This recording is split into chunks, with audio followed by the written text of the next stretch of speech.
Hello, everybody. Welcome back to another episode of Wild Interviews with Fabrizio Lasarde.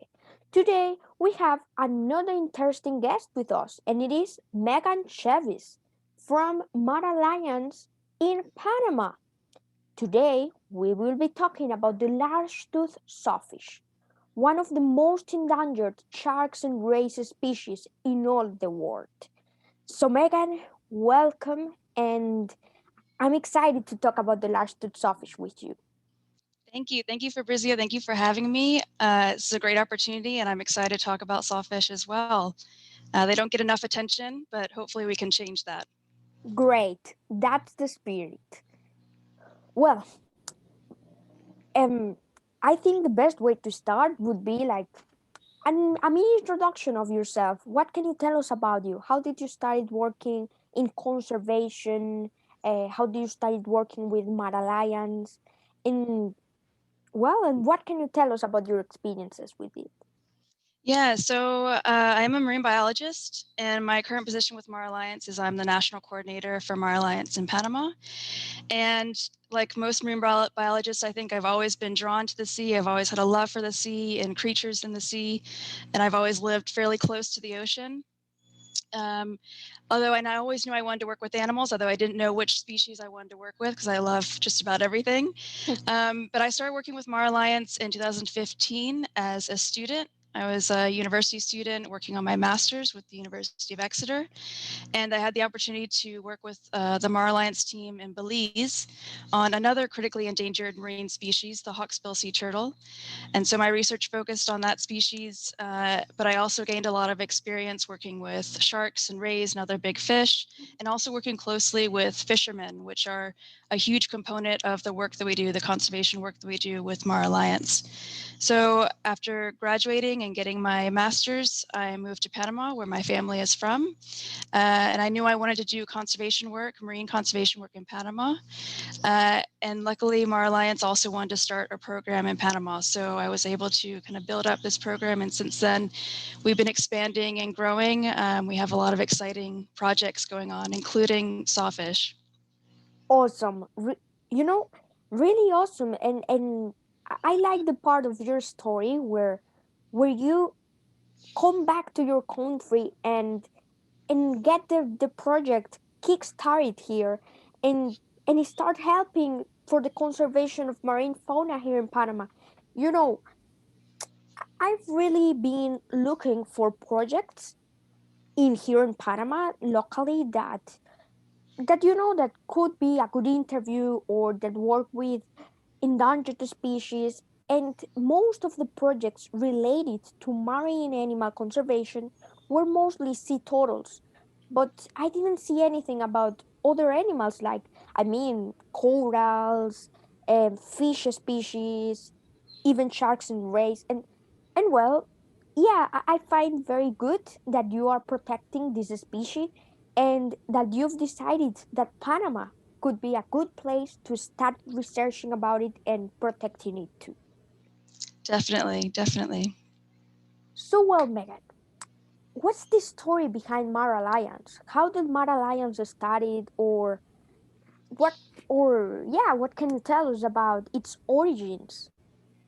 So we're a fairly young NGO, non-governmental organization that was started in Belize. So we just turned 5 years old.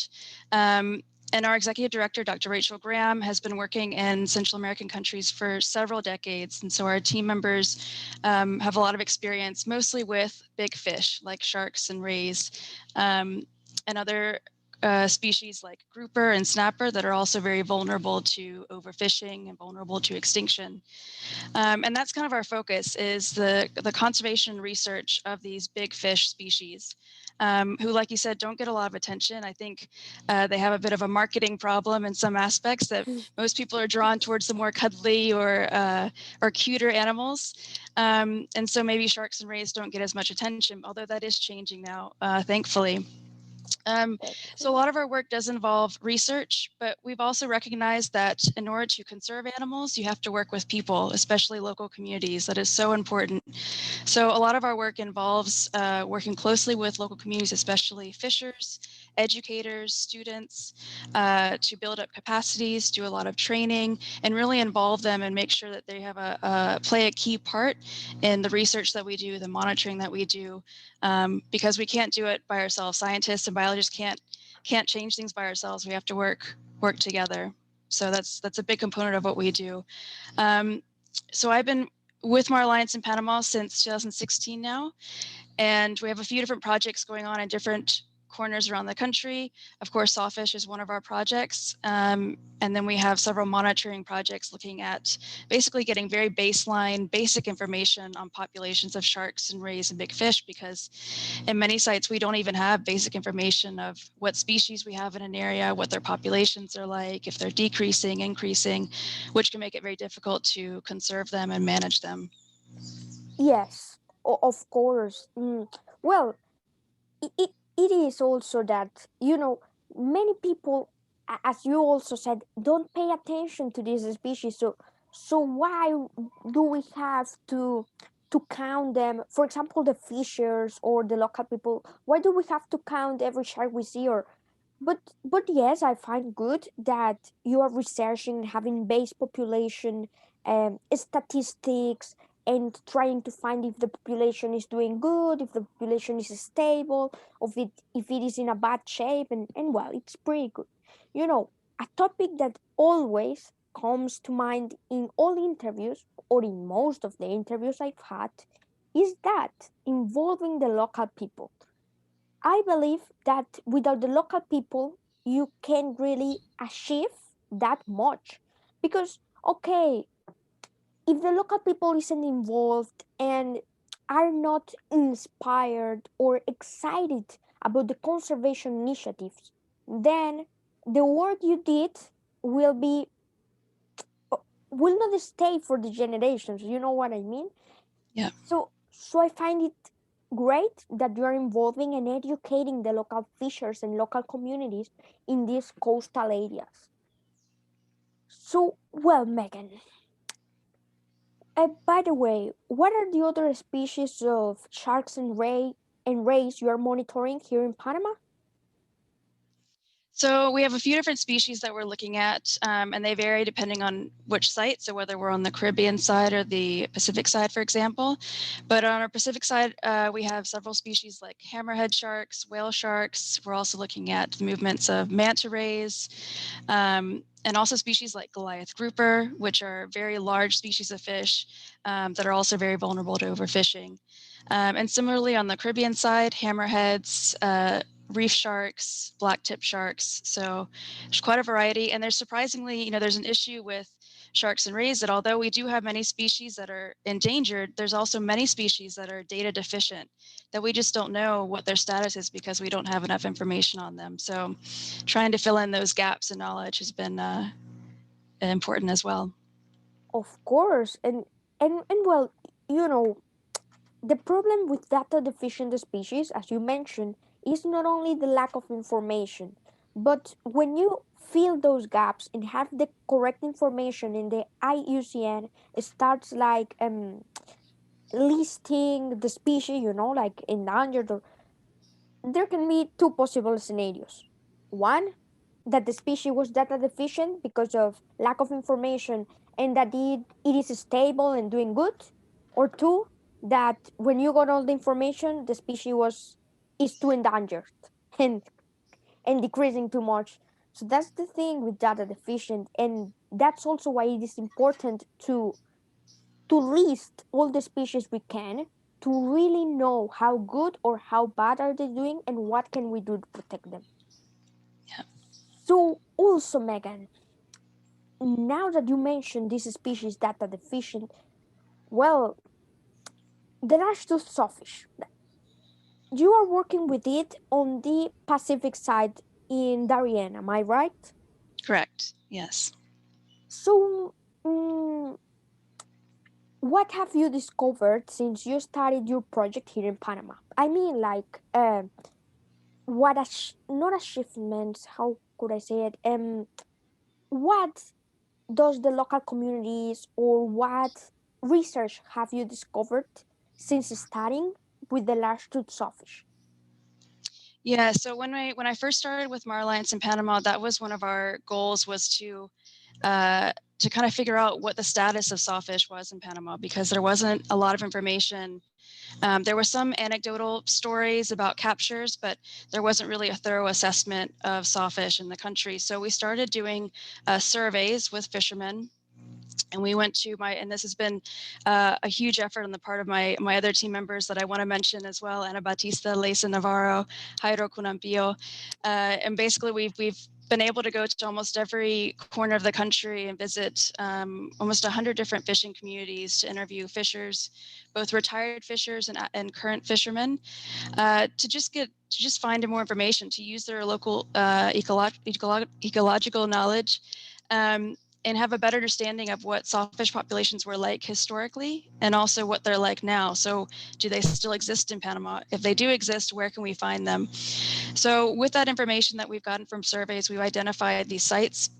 We've also used another tool that's fairly new, at least for elasmobranchs, that is the analysis of environmental DNA, which is basically taking water samples, filtering the water, and then in a laboratory being able to detect pieces of DNA of certain species. So in our case, sawfish. And through this process, we've been able to confirm the presence of sawfish at sites in Panama, which is really exciting. So now that we have that information, now our kind of focus is working with those communities and those sites. And right now, one of our focus is in the Darien region. So the last year has been a bit difficult, as you can imagine, with being able to get into the field and Yeah, limitations. of course. But we've had some exciting updates, at least in the last few months. We've had fishers that we've interviewed before, that we've met with before, that have captured sawfish, and they're now releasing them live, which is a change from before, because in the past they would have just kept them and consumed the meat, or killed them because they were afraid of them.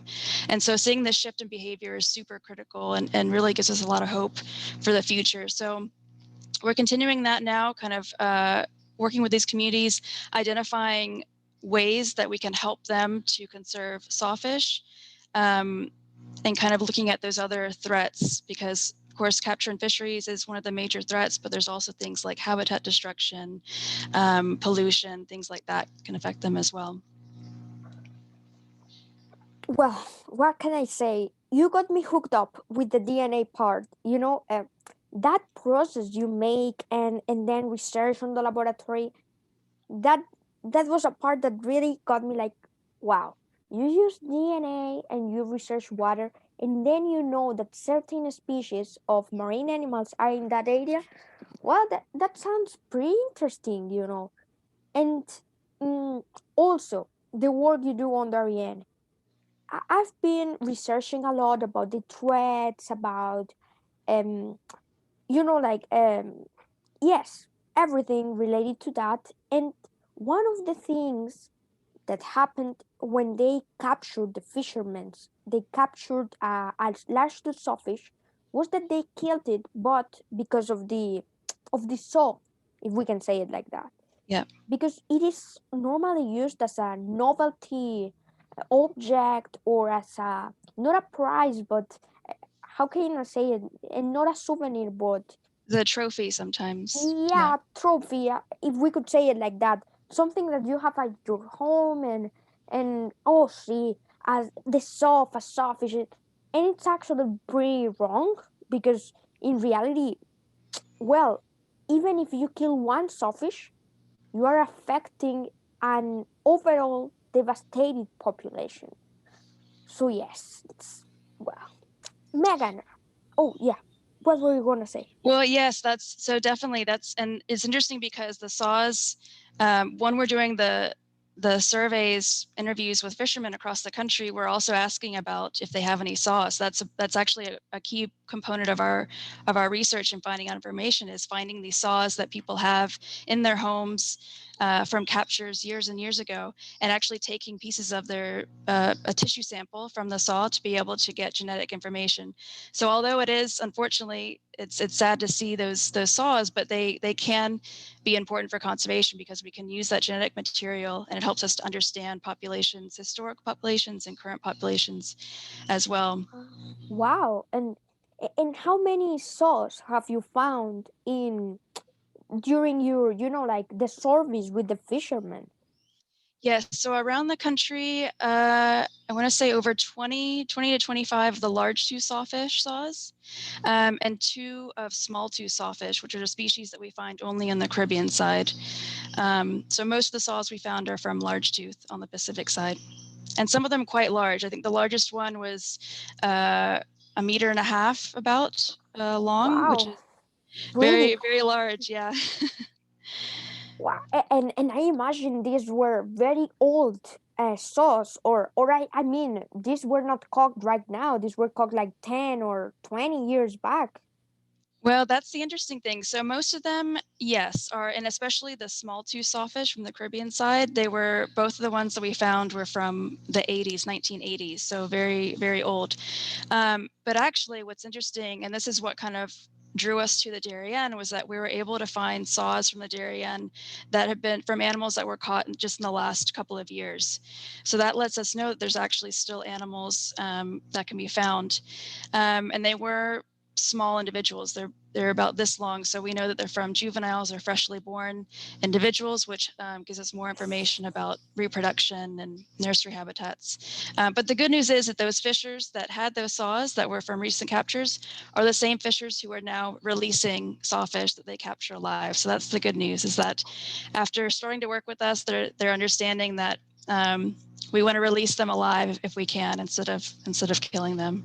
Really good news. And now we know that there's a breeding population here in Panama, and at least we can keep it that way and try to improve and get more breeding from them, so we can so you can achieve more things, and hopefully have a lasting stronghold or a seemingly stable population here.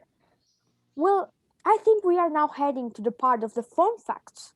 Megan, what are some of the fun facts you can tell us about the large-toothed sawfish? Well, sawfish are so cool. There's so much we can talk about.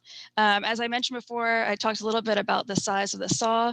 So large tooth sawfish can reach very large sizes, as you can imagine. We have records of sawfish that can reach 7 meters in length, so for over 20 feet Mm, long for those who don't use metric. So you can imagine, just imagine an animal that large that yeah. has a saw coming out of the front of its head. And I also have a prop, so I can kind of show off a little bit of a sawfish. It's a Oh, hand-carved sawfish. Um, so, of course, the most recognizable feature of a sawfish is that saw, or the rostrum is what we call it, that is lined with teeth. So what's really interesting is that sharks and rays have special organs on their skin. If you were to look very closely around their face and their skin around their face, they have special organs called the ampullae of Lorenzini, which actually enable them to detect electrical signals. So, for example, the heartbeat of a fish or a prey item that they're looking for. And for sawfish, this is really important because they typically live, like, and you can see behind me, this is a typical river where you would find them. They live in waters that are not very clear. So they can't see, the water's very turbid. They can't use their eyesight to find prey. So actually sawfish, they have all along the bottom of their saw, they have these special organs. And so when they're swimming along the bottom, they can kind of scan the bottom of the seafloor, the river floor, to detect prey items. So like a fish or a crustacean that's buried under the sand. Once they find it, they can dig it up using their rostrum and then kind of hit it to stun it and then swim over it and eat it. So an wow. amazing adaptation that they have, that is critical for them to find prey and consume prey. Unfortunately, that's the reason why, one of the main reasons why they've declined is because, as you can imagine, if there's a net, for example, a fishing net in an area where there's Oh, sawfish, they become very easily entangled. Um, but that is one of the amazing adaptations that they have. oh, but oh yes, it's very sad, that one. But now that you mentioned that I was reading, and they live in estuaries, in rivers, in isn't there any problem with them being on both salt water and fresh water? Or for example, there are separate populations that only stay on the fresh water and the others stay on salt water, or how does that function? That's another amazing adaptation and characteristic of sawfish, that they are a euryhaline species. So this means that they can tolerate large differences in water salinity, or the levels of salt in the water. So there are a few species of sharks and rays that can do this. The bull shark is another example of a species that can enter freshwater areas and also survive in marine habitats. So what we know about largetooth sawfish is that as adults, they live more on coastal marine areas, but as when they're going to reproduce, or when they are young, when they're juveniles, they use these large river systems and freshwater habitats. So these rivers are have a little bit more shallower water, so they're a bit more safer. They have less predators. There's more food opportunity for young small sawfish, and so they stay in these freshwater areas for several years until they get big enough to be able to kind of venture out into more estuarine and coastal marine areas. So that's another incredible feature of sawfish. Very incredible indeed, and yeah, that's pretty good, and a pretty good strategy to go to the shallow water. For example, most of the predators or wouldn't see the sawfish in there, like, because the both the water and even from above. I imagine it would be it is very difficult to find them in these conditions. Am I right? Yeah. A- Hmm. And also, I had another question: are there the sawfish harmless, or I mean, um, how can I say it? Uh, It isn't that they are not harmless, but um, are they peaceful, or they are like kind of scared? Are scared very easily, or were aggressive. How is their, that happened to me once. I was saying the personality of an animal, but in reality, it's not the personality. I don't know how to say it because personality goes to person, right? Right. Right. So I don't know. No, that's a great question, and it's something that is brought up by fishers that I talk to as well, because they, especially if it's a large animal that has this tooth saw in their face, you would be afraid of them immediately, thinking that they're a monster, that they're going to be super aggressive. And this is something that's part of our training and part of the outreach that we do with fishers, because typically a lot of sharks and rays are very shy. So even though people have this perception of they're man-eating, that they want to eat humans and attack humans, it can be actually difficult to find them because they try to avoid human activity when they can. So with sawfish, they have this feature, or this kind of characteristic, basically, of if they're flipped over on their back, they go into what's called tonic immobility. So they kind of go into a trance and they calm down and don't move around as much. So that's one of the ways that they're able to be handled. And part of the training that we do with fishers is training them how to, if they were to capture a sawfish in their net, for example, how to safely handle them. So how to restrain them in a safe way that doesn't hurt them, that doesn't damage their fishing gear, damage their boat, because of course that's what they want to avoid. If they have the chance that they might be injured themselves, or their gear might be injured, and then it's more likely that they will kill the animal to avoid that. So Yes. they're not the man-eating monsters. They're not aggressive like you would think them to be. They're actually quite shy and timid, and there are ways to safely handle them. Well, as many species of marine animals, yeah, I expected them to be like that, like you mentioned, rather shy than aggressive.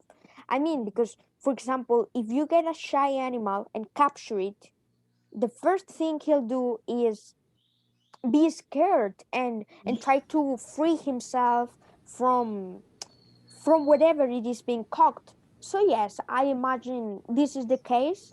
Well, in most of cases when they captured large-toothed sawfish. Well, Megan, do you have any more fun facts for us? I think that's it. And the interesting thing is we're still learning more because these animals are so rare, especially in our region of the world. There's still so much that we don't know. So lots of work to be done, lots of research to do to find out more about the species and their biology and behaviors and things like that. Good. Hopefully, in the next years, we will keep researching and keep finding more about them. So, well, Megan, I think we are now heading to the part of conservation and threats. What are the main threats that affect the large-toothed sawfish? Yeah, so we talked a little bit about one of the main threats that is getting captured in fisheries, so especially nets. So in Panama and many countries around Central America, beginning probably in around the 70s and 80s, we started to see an increase in the use of a type of net called a gill net, which is basically a very long stretched out net that has a thin monofilament material. And so when it's in the water, it basically forms an invisible wall that can capture almost anything that swims into it. And from a fisheries perspective, it's very efficient. So it means that a fisherman can set a net for a few hours at a time or overnight, and then they just come back and they've got, their capture of fish. That doesn't take as much effort as compared to, sitting in a boat with a line and capturing individual fish. But unfortunately, for a conservation standpoint and a management standpoint, it means that they're capturing species that may be more vulnerable to extinction, that are endangered, like sawfish, but also things like sea turtles or hammerhead sharks or even cetaceans, or even juvenile fish that haven't had a chance to reproduce yet. So this is one of the main threats. The good news is, though, for sawfish is that because they are a ray, and because they're able to be sedentary for long periods of time, what we're finding through our interviews is that even fishermen that capture sawfish in their gill nets, they are finding them still alive because they're able to survive. They can survive being tangled up in net, which is really good for us because it means that if the animals are still alive when they're being captured by fishermen, we can train, we can do education, we can do outreach to kind of and incentivize them to release them alive. Because if they're already dead, if they're being captured and already dead, there's not much we can do. But if they're being caught alive, then maybe we can shift behaviors and encourage fishers to release them still alive. So fisheries is definitely one of the main threats, but we also have threats. You mentioned the use of saws. So another thing that we found is that there's actually some illegal trade of sawfish saws and their teeth going on. So there are some countries in South America where they use the teeth, the large teeth from the saws of sawfish, in the spurs for rooster fighting. So they're very highly prized for use in that. So unfortunately, we're seeing the trade of saws between Panama as well as other countries in Central America, two countries in South America, to use their teeth for saws. And sometimes these saws, if they're large saws, they can fetch thousands of dollars, hundreds of dollars, or thousands of dollars. So unfortunately, that is a big incentive for some fishermen. If they have a buyer and they catch a large sawfish, it's quite a big pay for them. So that illegal, and it is a legal trade because sawfish are listed on CITES, which is an international treaty that prevents illegal trade of species that are listed. So that's another threat, as well as things like habitat development. So especially in the Darien region or along these large rivers, you have habitat that is being turned into farmland. So all of that affects things like sedimentation, contamination that goes into the rivers. That, of course, is going to affect water quality, the prey species for sawfish and other species. So lots of different factors going on that can affect sawfish and other species as well. Well, yes, all of this is very bad. Actually, the gillnet fishing is one of the main problems in marine animal conservation in all around the world because, as you mentioned, it not only affects or in, it on sorry, I my god, it not only gets the fish but also the other species like cetaceans, sea turtles, and all of this. So yes, it's a big issue, but I imagine that there are alternate ways to fish the same, or not the same quantity, but fish and not have to use the gill nets. Are you applying any method to reduce the use of gill nets in local fishers? So in Panama, this is a challenge, and it's something that will have to be worked on long term because you have in some areas you have so many fishers, hundreds of fishers that are all using gill nets, and so if you convince just a few fishermen to switch to something like a hand line, it's going to be very difficult for them to compete and be able to catch the same amount. There is an area I want to highlight, an area, one of the places where we work in Panama, it's outside the Darien, but it is on the Pacific side in Petasi in the Azuero Peninsula. The Petasi area, the fishers about 10 years ago recognized that gill nets were very bad for fisheries in the long term. And they decided to essentially put a ban on gill nets in their region of fishing. So in their region, they only fish with hand line, with hook and line or hand line, just a few hooks at a time.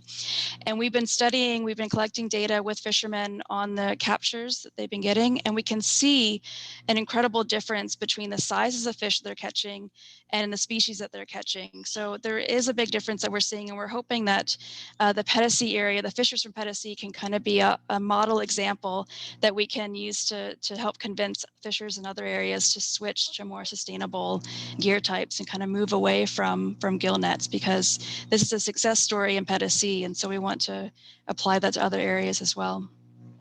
I think that the ultimate goal should be banning gill net using in all of the country, because that would really help protect more species on both oceans. And not only that, but maybe there could be, like, this way, alternate aid, or alternate ways of fishing that are not um harmful to the local marine species.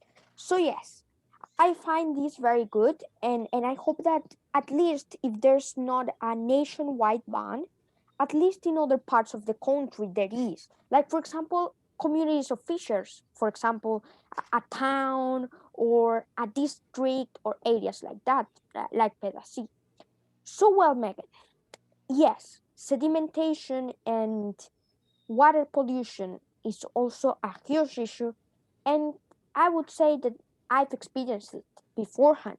There are many rivers here in Panama that are sadly polluted by businesses, polluted. There's trash, there's sewage, there's it's very sad, and I wouldn't imagine the sawfish in a river that's completely polluted. So yeah, I think we need to find a way to stop the pollution, or at least reduce it to the minimum, so we can help our wildlife thrive again. So, Megan, now we are almost ending this interview. So, apart from the ones you've already mentioned, do you have have you got any other achievements in with the Largetooth Sawfish in Panama? So we are still, just as I mentioned, we are kind of just in the beginnings of working in the Darien and kind of building up our program there. But we have some members in the Darien who are been working with and communicating with fishers are saying that there is a lot of interest in being involved in this. Next week, I'll be getting ready to go back into the Darien, back into the field, and meet with those fishers and kind of take our project to the next step. So this year, we're really excited to get things started again after not being able to do much the last year. And yeah, get started with tagging and monitoring the movements and populations of sawfish here in the country. Good. By the way, sorry for that. There was, for my viewers, there was a little internet connection issue. But yes, I think most of what Megan said, we heard it.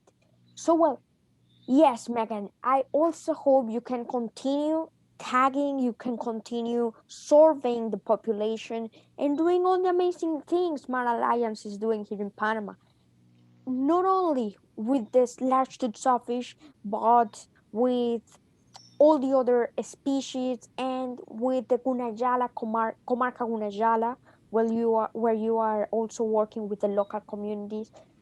And yes, I find it amazing, very amazing what you are doing.